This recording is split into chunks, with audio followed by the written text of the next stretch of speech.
साथियों नमस्कार। कविता की पाठशाला में मैं चेतन आनंद आप सभी का हार्दिक स्वागत करता हूँ। गज़ल की बहरों पर आजकल हम लोग बात कर रहे हैं और आज बात करेंगे बहरे खफीफ पर। बहरे खफीफ अरबी भाषा में खफीफ का अर्थ होता है थोड़ा, हल्का, शर्मिंदा, लज्जित, अधम। इसलिए मेरे गुरुदेव डॉक्टर कुमार बेचैन ने बहरे खफीफ का नाम अपनी तरफ से नामकरण दिया, हिंदी में लघुता छंद। इसका अरकान जो है वो दो बहरों को मिलाकर है, क्योंकि ये मुरक्कब बहर है, मिश्रित बहर है, इसलिए दो बहरों को के रुकन को मिलाया गया है, एक बहरे रमल और एक बहरे रजस, यानी फ़ाइलातुन और मुस्तफ़िलुन। अरकान इनका जो निर्धारित हुआ है वो है फ़ाइलातुन मुस्तफ़िलुन फ़ाइलातुन, यानी फ़ाइलातुन मुस्तफ़िलुन फ़ाइलातुन। और हिंदी में इसको जो पद बनाया गुरुदेव ने, मेरे डॉक्टर कुमार बेचैन जी ने, उन्होंने इसका कहा राज भागा तारा जगा राज भागा, राज भागा तारा जगा राज भागा। ठीक है, तो एक पंक्ति में राज भागा तारा जगा राज भागा या फ़ाइलातुन मुस्तफ़िलुन फ़ाइलातुन। ठीक है, मात्रा संकेत क्या होगा? मात्रा संकेत इसका होगा, फ़ाइलातुन में क्या हुआ? गुरु, लघु, गुरु, गुरु। और मुस्तफ़िलुन में क्या होगा? लघु, लघु, लघु, लघु, लघु और गुरु। और जो शुरू के चार लघु हैं उसको गुरु, गुरु, लघु, गुरु के रूप में भी हम इस्तेमाल कर सकते हैं। ये हमें उर्दू में हम इसका एक प्रबंध है जो हम कर सकते हैं। ठीक है, तो ये बहरे खफीफ है, बहुत कम इस्तेमाल हुई है सालिम में, जो मूल रुकन इसका इस्तेमाल किया है। इसको आगे मुज़ाहिब बहरों में इस्तेमाल किया गया बहर की तरह, और कई तरह से तोड़ के इस्तेमाल किया गया है, वो उसमें आई है रवानगी। इसमें थोड़ी रवानगी में थोड़ी सी कमी रहती है कि फ़ाइलातुन मुस्तफ़िलुन फ़ाइलातुन, इसको गाने में और पढ़ने में थोड़ा सा अड़चन आती है, थोड़ा सा बैरियर लगता है। मुझे लगता है कि इसमें प्रवाह की कमी है, तो पता नहीं कैसे इसकी बहर बनी, लेकिन मुझे लगता है कि प्रयोग के तौर पे इसको मुरक्कब बहर में शामिल कर लिया गया है, मिश्रित एक बहर बना देगी। तो बहरे रमल यानी बिंदु अंकन छंद और बहरे रजस यानी वंश गौरव छंद, तो दोनों के रुकन को मिलाकर अरकान बनाया गया। तो फ़ाइलातुन मुस्तफ़िलुन फ़ाइलातुन। मैंने इस पे लिखा था चल चला चल आवाज़ दे चल चला चल, इस सदी को अंदाज दे चल चला चल। तो इसको आप इसको गणना करोगे, चल चला चल, तो चल में लघु लघु है तो इसको गुरु बना लो, फ़ा हो गया फ़ाइलातुन में। चला तो लघु गुरु, और चल में लघु लघु है तो गुरु हो जाएगा। तो क्या होगा? चल चला चल फ़ाइलातुन, उसके वजन में आया। आवाज़ दे मुस में लघु लघु मिला के गुरु होता है, तो आ बड़ा आया ना डंडा उसके साथ, तो आवाज़ दे, तो आवाज़ में 5 मात्राएं। और मुस्तफ़ ई में क्या हुआ?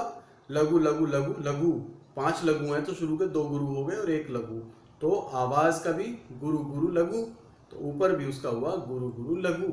और दे, आवाज़ दे, इलून के बाद लून बचा ना, तो लघु लघु और गुरु हो जाता है, तो आवाज़ दे मुस्तफ़िलुन, और चल चला चल फिर फ़ाइलातुन होगा।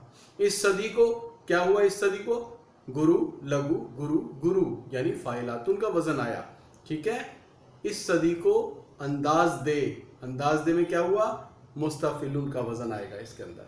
ठीक है, चल चला चल फिर वही फ़ाइलातुन हुआ। तो इस तरह से आप इसको गणना कर सकते हैं। मात्रा संकेत मैंने आपको बताया, गुरु लघु गुरु गुरु, और गुरु गुरु लघु गुरु, और गुरु लघु गुरु गुरु। ठीक है, ये एक अरकान का पूरी मात्रा संकेत है। मात्रा क्रम क्या होगा? मात्रा क्रम होगा 2 1 2 2। ठीक है, फ़ाइलातुन में 2 1 2 2, और मुस्तफ़िलुन में क्या होगा? लघु लघु लघु लघु लघु और गुरु, या गुरु गुरु लघु गुरु। और फिर फ़ाइलातुन आ गया, तो फ़ाइलातुन में ये हो गया 2 1 2 2, और मुस्तफ़िलुन में क्या होगा? 2 2 1 2। तो इस तरह से आप इसकी गणना कर सकते हैं।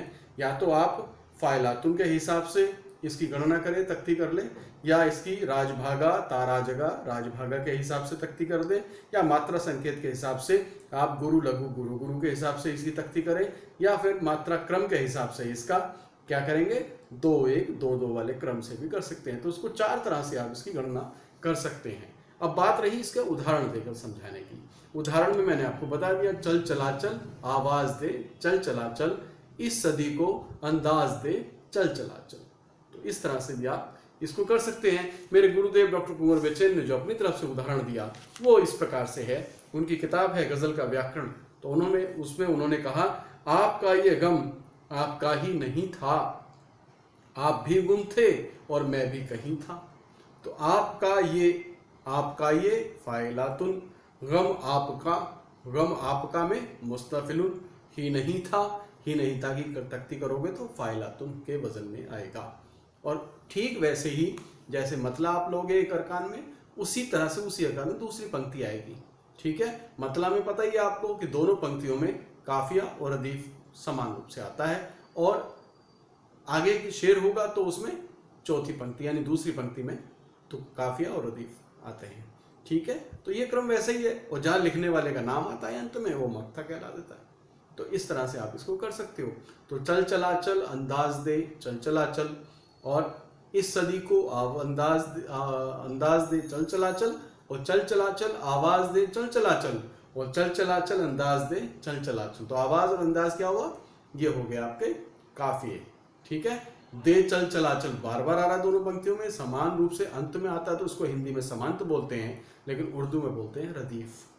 ठीक है, तो ये इस तरह से आपको कर सकते हो। गा के भी कर सकते हो, जैसे हर बार गाने का होता है, आप अपनी तरफ से इसकी धुन सेट कर सकते हो, उसके आधार पर लिख सकते हो। जैसे चल चला चल आवाज दे चल चला चल, है ना, मैंने अपनी तरफ से रिदम बनाया, आप अपनी तरफ से बना लो। चल चला चल आवाज दे चल चला चल, इस सदी को अंदाज दे चल चला चल। तो इसको इस तरह से गा के भी आप लिख सकते हैं, जैसी आपकी सहूलियत हो। और 4 प्रकार से गणना इसकी कर सकते हो, जैसे मैंने आपको भी बताया। उर्दू के अरकान के हिसाब से, हिंदी के पद के हिसाब से, मात्रा क्रम के हिसाब से, या मात्रा संकेत के हिसाब से। जैसे आपकी सहूलियत हो उसको वैसे ही कर सकते हो। इसको वैसे लिखकर, और जैसे मैंने बोला तहत में बोलकर भी लिख सकते हो, और गा के भी लिखने में सहूलियत हो तो गा के भी इसको कह सकते हो। तो गज़ल कही जाती है, लिखना तो मैंने वैसे ही बोला कि हाथ से लिखोगे, लेकिन इसको गज़ल को जब कहोगे तो बहरे खफीफ में भी इसको कह सकते हो। तो ये बहरे खफीफ है, इसका जो गज़लों की हर बहर में लिखने के शौकीन हैं उसके लिए ये मौका है बहरे खफीफ सीखने का। तो आप सीखिए, और मेरा आपसे निवेदन भी यही है कि अगर आपको मेरी बात समझ आ रही है, सीख रहे हैं, तो 2 नए रचनाकारों को इसे फॉरवर्ड कीजिए, ताकि वो भी इसको सीख सकें और गज़ल कहने की उन्हें थोड़ी सी जानकारियाँ मिल सकें। बस मेरा यही मकसद है कि जो मेरे पास है वो आगे तक जाए, जो मेरे गुरु ने मुझे सिखाया मैं आगे की पीढ़ी तक ले जाऊं। वो नए रचनाकार विशेष तौर पे इसको सुन के लिखेंगे तो उन्हें आसानी हो जाएगी, बात कहेंगे गज़ल कहेंगे तो उन्हें आसानी रहेगी। ठीक है, तो बहरे खफीफ के लिए अभ्यास कीजिए, अगली बार फिर नई बहर पर लेकर फिर नई बात करेंगे। ठीक है, तब तक के लिए बहुत बहुत आभार, बहुत बहुत शुक्रिया, धन्यवाद, नमस्कार।